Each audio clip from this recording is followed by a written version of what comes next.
تبارك الذي نزل الفرقان على عبده ليكون للعالمين نذيرا. ومن الناس من يعبد الله على حرف، فإن أصابه خير اطمأن به، وإن أصابته فتنة انقلب على وجهه خسر الدنيا والآخرة، ذلك هو الخسران المبين. يدعو من دون الله ما لا يضره وما لا ينفعه، ذلك هو الضلال البعيد.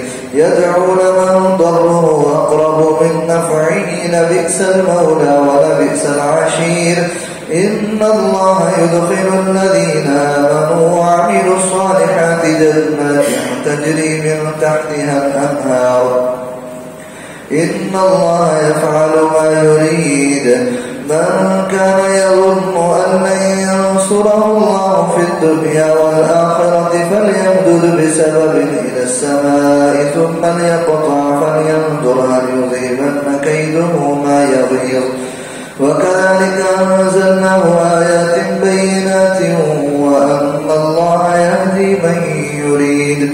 إن الذين آمنوا والذين هادوا والصابئين والنصارى والمجوس والذين أشركوا إن الله يفصل بينهم يوم القيامة، إن الله على كل شيء شهيد. ألم تر أن الله يسجد له من في السماوات ومن في الأرض والشمس والقمر والنجوم والجبال والشجر والدواب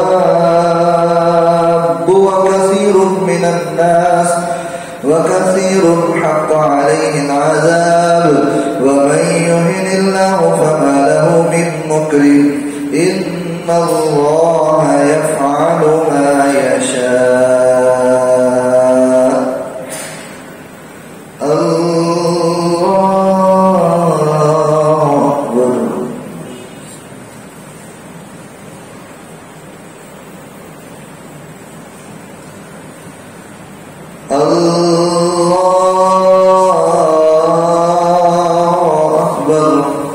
هذان خصمان اختصموا في ربهم فالذين كفروا قطعت لهم ثياب من نار يصب من فوق رؤوسهم الحميم يصهر به ما في بطونهم والجلود ولهم مقامع من حديد كلما أرادوا أن يخرجوا منها من غم أعيدوا فيها وذوقوا عذاب الحريق.